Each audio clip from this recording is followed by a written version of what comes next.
Hello and welcome back to The Minute Maths, and today we're two guest presenters and we're going to be showing you how to do the nth term. Hi, so what we are going to do is we're going to have a sequence of numbers here, so we'll have 1, 3,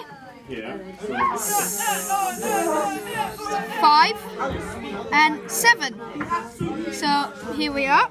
So what we're going to do now is we're going to have to find how many numbers are in between 1 and 3. So we can see there it's 2.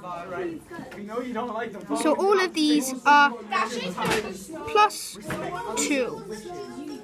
So then we know that the n is 2. But as you see here, this is definitely not a multiple of 2. That's 1, it's a multiple of 1. So then, what we have to find out is how many numbers there are in between 2.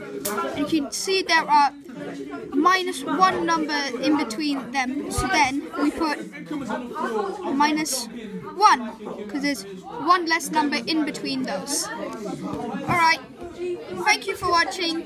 Bye! Bye!